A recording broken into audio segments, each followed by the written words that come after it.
ఇక నుంచి నేనైతే అంటే ఒక విధంగా చెప్పాలంటే ఇప్పుడు మీరు సినిమా చూస్తున్నారు కాబట్టి ఆ అండర్ డాగ్ ఒక విధంగా సినిమా కన్నప్ప అనేది ఎవరికి ఎక్స్పెక్టేషన్ లేనప్పుడు డెఫినెట్గా ఎంతో కొంత బాగున్నా కూడా అది పెద్ద రేంజ్ అవుతుంది. అవును సార్.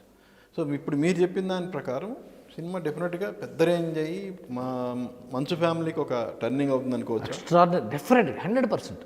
100%. అంటే వాళ్ళకి ఇప్పటిదాకా పడుతున్న అవమానాలు, ట్రోలింగులు, కష్టాలు, ఈ మాటలు అన్నీ కూడా కన్నప్పని తీర్చేస్తుంది సార్. కన్నప్ప తీర్చేస్తుంది. ఇప్పుడు ఒకటి సార్, ఒక తండ్రిగా ఇద్దరు కొడుకులకి పడట్లేదు. ఎలా ఇప్పుడు అతను నా కొడుకు, ఇతను నా కొడుకే, ఈయన ఎవరికి తీసుకోవాలి నేను అని ఆయన ఎంతో నలిగిపోయి ఉంటాడు. పైగా ఆయన నేరం ప్రేమ సార్. ఆయన చేసిన నేరం ప్రేమే. ఆయన పిల్లల మీద చూపించినంత ప్రేమ నాకు తెలిసి ఏ తండ్రి ఏ కొడుకు మీద చూపించలేడు. అంత ప్రేమగా చూసుకున్నాడు ఇద్దరిని. వాళ్ళిద్దరికి వర్కౌట్ అవ్వలేదు, మరి ఏం చేస్తాం.